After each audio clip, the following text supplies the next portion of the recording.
নমস্কার বন্ধুরা, বন্দনা রান্নাঘরে তোমাদের সবার স্বাগত। আজকে আমি মাছের মাথা বাঁধাকপি রেসিপি করে তোমাদের আমি দেখাবো।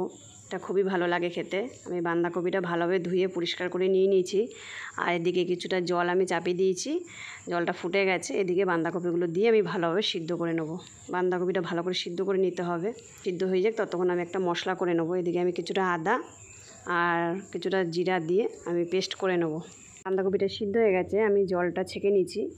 এদিকে আমি আবার কড়াইটা চাপিয়ে দিয়েছি, কিছুটা তেল দিয়ে দিলাম। তেলটা ভালো করে গরম করে নিয়ে এবার আমি মাছের মাথাগুলো ভেজে নেব। এগুলো কাতলা মাছের মাথা, ভালো করে মাথাগুলো ভেজে নিতে হবে।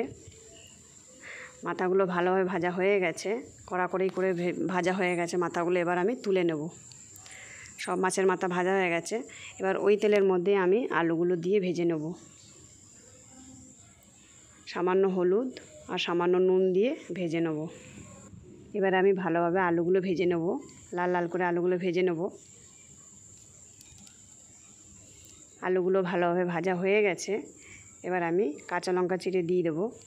কটা কাঁচা লঙ্কা নিয়েছি, কিছুটা দিয়ে দিলাম। এবার আদা জিরা বাটা যেটা করেছি সেখান থেকে আমি কিছুটা দিয়ে দিচ্ছি। সেটাও ভালোভাবে আলুর সঙ্গে মিশিয়ে নেব। ভালোভাবে কষানো হয়ে গেছে আলুর সাথে। এবার আমি যে বাঁধাকপি জল ঝরিয়ে রেখেছি সেটা দিয়ে এবার ভালোভাবে সব কিছুর সাথে মিশিয়ে নেব। ভালোভাবে সব কিছু মিশিয়ে নিতে হবে। একটা টমেটো কেটে রেখেছি, সেটাও আমি দিয়ে দেব। সব কিছু ভালোভাবে মিশিয়ে নিতে হবে। এবার আমি হাফ চামচ হলুদ গুঁড়ো আর হাফ চামচ আমি লবণ দিয়ে দেবো। দিয়ে এবার সব কিছু ভালোভাবে মিশিয়ে নেব। আমি 5 মিনিট ঢাকা দিয়ে রেখে দেবো, যাতে আলু টমেটো ভালোভাবে সিদ্ধ হয়ে যায়।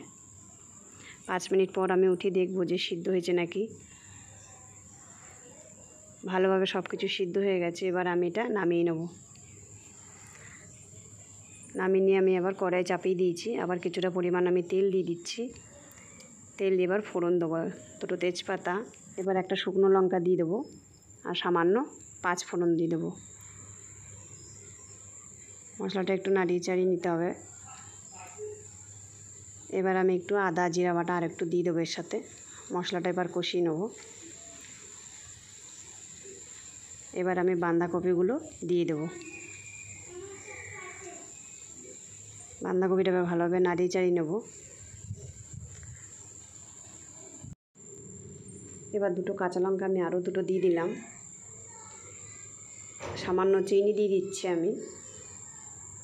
এবার সব কিছু ভালোভাবে মিশিয়ে নিচ্ছি। এবার মাছের মাথাগুলো যেগুলো ভেজে রেখেছি এবার আমি দিয়ে দেবো। এবার কপির সাথে ভালোভাবে মিশিয়ে নেব।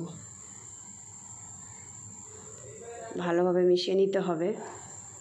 ছোটো 1 চামচ গরম মশলার গুঁড়ো দিয়ে দিচ্ছি। এবার ভালোভাবে মিশিয়ে নেব।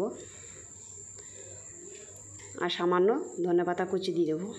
হ্যাঁ বন্ধুরা, রেসিপিটা যদি তোমাদের কাছে ভালো লেগে থাকে তাহলে একটা লাইক সাবস্ক্রাইব করে দিও। অসংখ্য ধন্যবাদ বন্ধুরা।